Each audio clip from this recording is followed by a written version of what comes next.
Bom dia, que bom que você está aqui para a gente estudar a lição de terça-feira, que é uma continuidade da nossa lição número 9, né, que fala sobre conversão e arrependimento, converter o coração.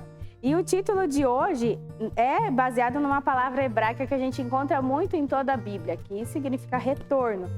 Ontem a gente já falou sobre a importância de a gente ir até o Senhor para poder entender o arrependimento. Lá em Deuteronômio também fala que é uma das palavras muito chaves ali, e é uma coisa que fala muito, tanto no Antigo Testamento quanto no Novo Testamento, é a questão de você obedecer e você vai ser abençoado.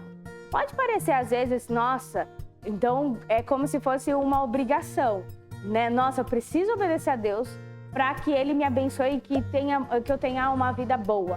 E isso se repete tanto no Antigo Testamento quanto em Gálatas 6, 7. Esse texto de Gálatas 6, no versículo 7, eu gostaria de ler com vocês. Ele fala assim, ó: não vos enganeis, de Deus não se zomba, pois aquilo que o homem semear, isso também ceifará. Porque o que semeia para a sua própria carne, da carne colherá a corrupção, mas o que semeia para o Espírito, do Espírito colherá a vida eterna. Então, é uma consequência. Se você plantar coisas boas, você vai ter coisas boas. Se você plantar coisas ruins, você vai ter coisas ruins. É igual a gente falar para as crianças quando a gente quer falar sobre a consequência, né? A gente usa a questão da semente. Se eu plantar uma semente de abacate, vai nascer abacate. Se eu plantar uma semente de milho, vai nascer milho. Não tem como eu plantar, por exemplo, uma rosa e nascer um cravo. Ou plantar uma melancia e sair uma laranja. Não tem como isso acontecer. Isso é baseado nas consequências. Então, Deus, ele deixa claro que a questão de você obedecer aos mandamentos, e a gente viu lá no domingo a importância de obedecer a lei dos 10 mandamentos e também nas lições anteriores, para a nossa proteção, porque Deus quer o nosso bem. E hoje, infelizmente, a gente, desde que o mundo caiu em trevas, a facilidade para a gente pecar é muito grande. A gente peca e às vezes a gente nem tem consciência do que a gente está fazendo. Mas quando a gente passa a ter consciência, as coisas que nós fazemos não vão se repetir. Por exemplo, se eu sei que matar é pecado, a partir do momento que eu vou ter a oportunidade, vamos dizer assim, de matar alguém, eu não vou fazer aquilo, porque eu sei da consequência que é.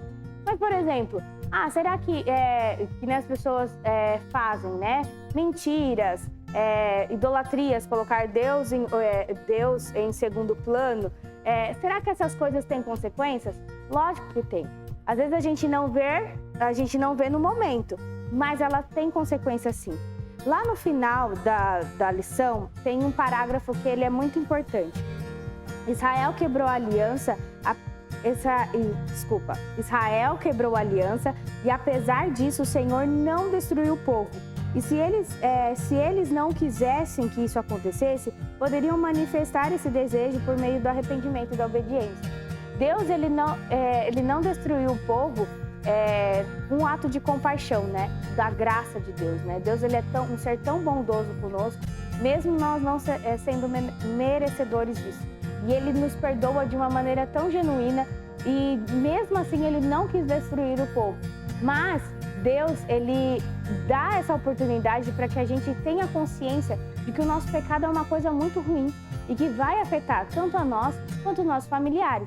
E às vezes a gente acha que o pecado vai afetar só a gente. Nossa, não, a gente vai perder a salvação.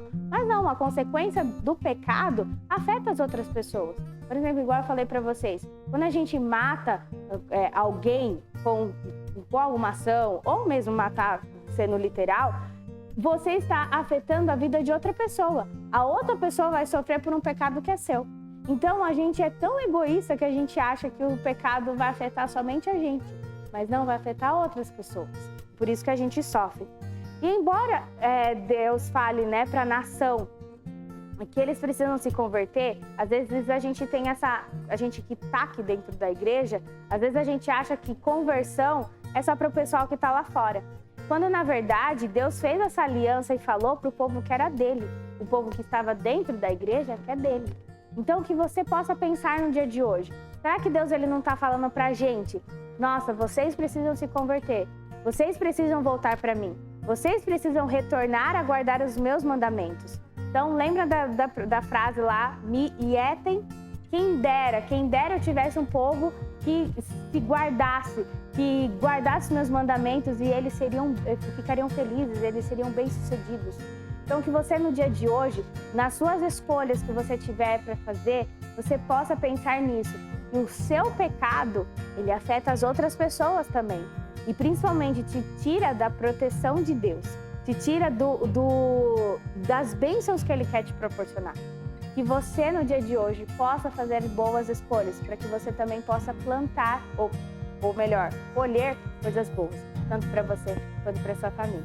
Eu espero você amanhã, que você possa ter um ótimo dia. Nos vemos amanhã para mais um estudo da lição. Tchau, tchau.